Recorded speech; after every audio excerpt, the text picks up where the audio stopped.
ariko nimba Uwiteka uzi ko akwishimira utewe ubwoba n'iki? Nimba uzi ko Uwiteka akwishimira ukuboko k'Uwiteka kuzagutabara nk'uko kwatabaye abasogokuru. Kandi na Dawudi yarizeye abona ubutabazi. Dawudi yarizeye abona gukora kw'Imana. Dawudi yarizeye abona imbaraga z'Imana aratsinda. Kandi abantu bose bari baramuvuyeho. Nuko kuri Zaburi 121 aravuga ngo nduburiye amaso yanjye ku misozi mbura gutabara, ariko nyuburuye mu ijuru nabonye gutabara.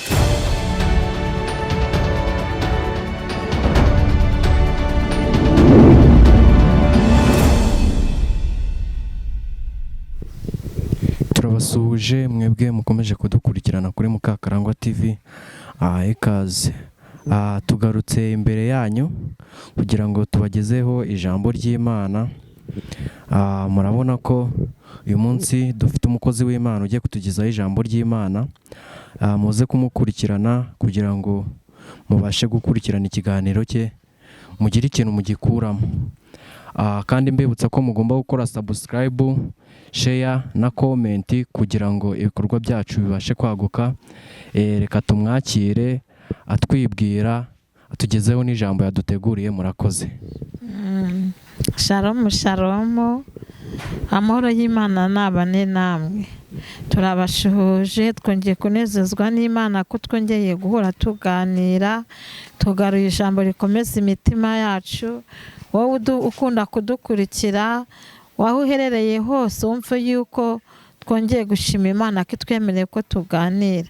Waba uri mu Rwanda tuguhaye ikaze, waba uri mu bihugu bitandukanye byo hanze y'igihugu tuguhaye ikaze, aho uherereye hose tuguhaye ikaze. Reka dutangire dusenga Imana. Turagushimiye Uwiteka, turakunezereye kuko uri ibyiringiro by'abakwizera. Mana, abasogokuruza twiyumvira imirimo wakoze, niyo mpamvu natwe turi imbere y'amaso yawe kugira ngo uyu mwanya uyidukorere. Umugisha umuntu wese udukurikiye Mana, yaba ari mu Rwanda umuha umugisha, yaba ari hanze ahantu hatandukanye umuha umugisha, kandi umuntu wese uko agukeneye akubone. Umukirishe ukuboko kwawe kw'iburyo, umukirishe ineza yawe, kandi ukomeze kumushyigikira mu izina rya Yesu Kristo wabambwe rimwe gusa. Amen. Yewe Yakobo, niki gitumye wiheba ukibwira uti Uwiteka nanyibuka, ukibwira uti ntazi imigendere yanjye, ibyo bigatuma wiganyira. Yewe Yakobo, ibuka amasezerano nakubwiye ko naho waca mu muriro cyangwa mu mugezi nayo ntizagutembana. Uwiteka akiza abananiwe. Hariko abategereza Uwiteka Imana, abo ngabo bazagenda ntibazananirwa. Hariko abategereza Uwiteka Imana, abo ngabo bazagenda ntibazananirwa. Ariko abategereza Uwiteka Imana, abo ngabo bazagenda ntibazananirwa. Ariko abategereza Uwiteka Imana, abo ngabo bazagenda ntibazananirwa. Haleluya. Tugiye gusoma ijambo ry'Imana. Turasoma ijambo ry'Imana dusanga muri Yesaya, ibice 33. Turasoma ku murongo wa 2, turasoma mu izina rya Yesu. Haranditse ngo Uwiteka utubabarire, ni wowe twategereje. ujye utubera amaboko uko bukeye, kandi utubere agakiza mu bihe tuboneramo amakuba. Amina. Twongere dusome mu izina rya Yesu. Uwiteka utubabarire, ni wowe twategereje. Ujye utubera amaboko uko bukeye, kandi utubere agakiza mu bihe tuboneramo amakuba. Amina. Ijambo ry'Imana ryageze kuri Yesaya riramubwira ngo genda ubwire ubwoko bwanjye aya magambo. Hari igihe kimwe bari mu mwanya umwe, bari mu gihe cyo gutegereza Imana. Nk'uko nawe uyu mwanya umaze igihe utegereje Imana, umaze igihe urimo gusenga, umaze igihe utitirije, umaze igihe hari icyo yavuganye nawe, umaze igihe uri mu mwanya wo gutegereza Imana. Ariko dusomye ijambo ry'Imana rivuga ngo nuko ubu bwoko bubwira Uwiteka ngo Uwiteka twaragutegereje. Mu gihe twagutegereje turagira ngo uze udukirishe ukuboko kwawe, kandi numara kuzana ukuboko kwawe udukure mu makuba. Abantu bari mu makuba, nari mbazaniye ijambo ry'ihumure rivuga ngo abategereza Uwiteka, haleluya, bazagenda ntabwo bazananirwa. Abategereza Uwiteka ntabwo bazacogora. Abategereza Uwiteka nubwo ibibazo byaba byinshi, nubwo amakuba yaba menshi. Zaburi iravuga ngo amakuba y'umukiranutsi n'ibyago ni byinshi, ariko Uwiteka amukiza muri byose.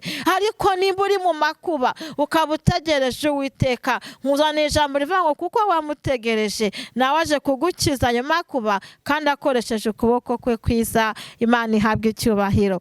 Waba wari umaze igihe kinini urwaye, ariko ijambo rikugezeho ngo kuko wategereje Uwiteka, haleluya, nawe aje kugukura mu makuba. Waba wari ufite amadeni, waba wari uri mu nzu wabuze ubwishyu, waba wabuze icyo gukorera abana, waba wari urwaye umugongo igihe kinini, waba wari ufite umuntu urwaye, ariko kuko umaze igihe utegereje Uwiteka, kuko utiringiye umuntu ukiringira Imana ukayitegereza, akira gukora kw'Imana. Imana ihabwa icyubahiro kandi akira imbaraga zivuye mu ijuru. Imana ivuganye nawe ngo kuko wayitegereje ije kugukiza amakuba, ndetse no gukiranuka kwawe Imana iguhaye agaciro. Imana ni ishimwe. Hari abantu bari kubona yuko gukiranuka nta kintu bimaze muri iyi minsi. Hari abantu babona yuko abantu bakiranuka bibeshye, ariko turasomye kuko wemeye gukiranuka ugategereza Imana izakurengera. Imana nihabwa icyubahiro. Reka twongere dusome ijambo ry'Imana dusanga muri Zaburi ibice 44. Turasoma mu izina rya Yesu Kristo. Zaburi 44 turava ku murongo wa mbere tugere ku wa 4.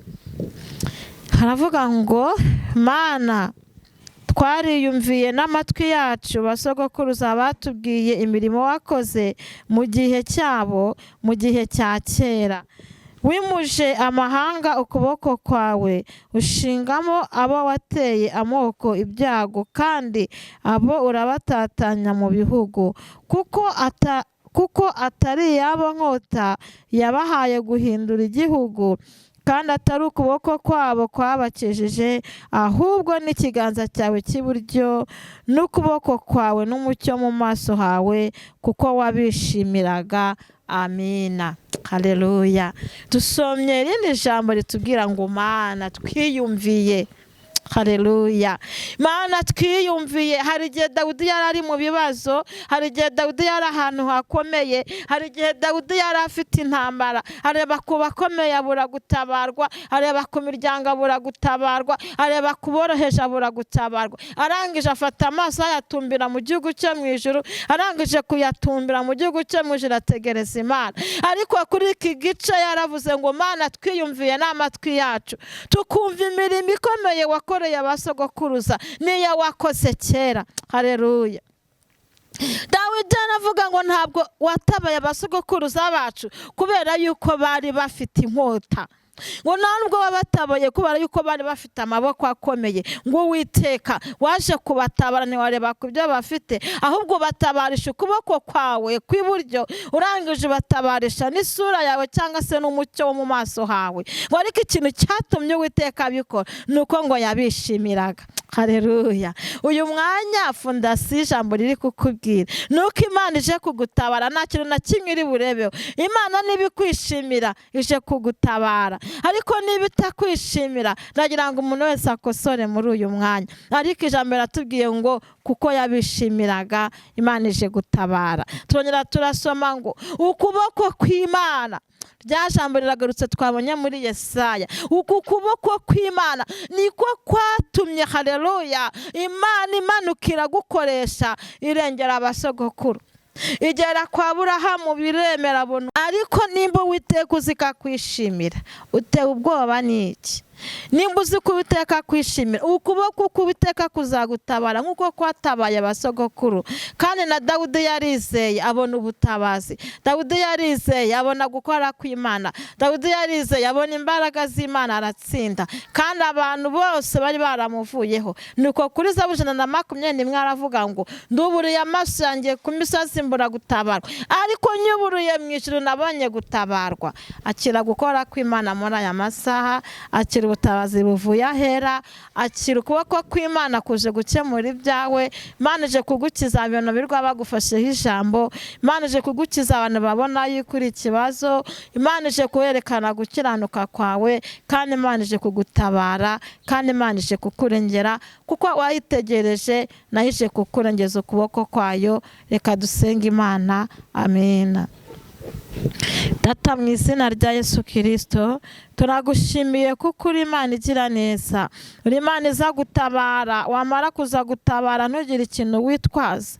Ntabwo uza kureba kudutabara ngo urebe inkota dufite cyangwa urebe imbaraga dufite, ahubwo uza kudutabara uzanye ukuboko kwawe. Ndagira ngo umuntu wese Kristo uri imbere yacu muri iri teraniro, yaba uwo hanze udukurikiye, yaba uwo mu Rwanda, yaba uwo muri Amerika, yaba mu Bwongereza, yaba mu Bubiligi, mu Suwede, ibihugu bitandukanye, reka buri wese uko agutegereje ariko akubona, kandi reka ukuboko kwawe kumugereho. Imana ishobora byose, n'Imana ihwanye nawe, natwe tunejejwe nayo mu mitima yacu. Urakoze, urakarama, ineza ibe ku buzima bwacu. Kandi Edisto Fageti Mado Shine Mando, umuntu wese wagutegereje ntumukoze isoni, umuntu wese wakwiringiye ntumukoze isoni, aho kumubera ibyiringiro wongere ugumane nawe, utindane nawe, mu izina rya Yesu Kristo wabambwe rimwe gusa. Amen.